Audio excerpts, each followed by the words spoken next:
Now, what happens to teenage brains in a multitasking digital age? NewsHour science correspondent Miles O'Brien has our look.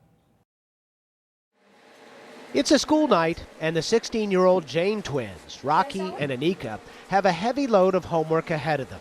So where to begin? How 20th century of me to think that way. The correct answer is do everything all at once. Well, right now I'm working on my physics lab and my Hamlet essay. I'm also on Gmail doing chat and on Facebook chat. Actually, everything and then some. I'm doing my math homework. I'm editing an article for the newspaper, and then I'll worry about the other stuff later. So you've got the Facebook, you have some chats going? Yeah. And then you've got three kinds of homework that you're working on at the same time? Yeah.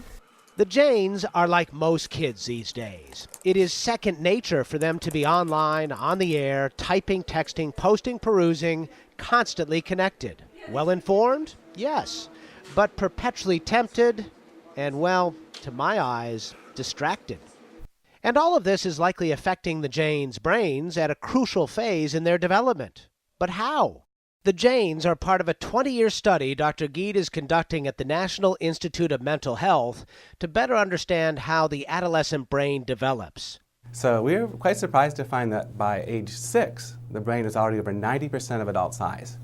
So the size of the brain gets set surprisingly young, but what happens after that is the brain becomes more specialized.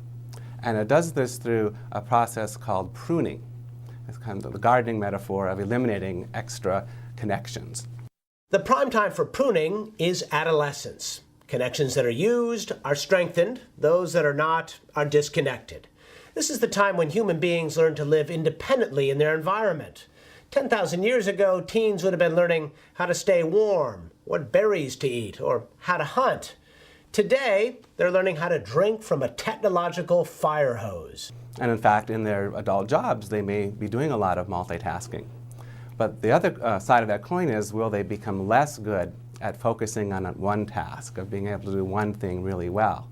Neuroscientist Marcel Just is doing some groundbreaking research on the human brain at Carnegie Mellon University. So we pay a big penalty for doing two things at once. That's right. There's only so much brain capability at any one time, throughput. And you can divide it down as much as you want to, but the price will be even higher then. Like driving and talking on the phone. A few years ago, Just did a study on this. His conclusion, even an idle conversation takes a 40% bite out of your brain power. You might as well be drunk. So multitasking is not a myth, but efficient multitasking might be.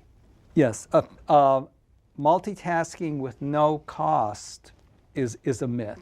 I think there's no free lunch there.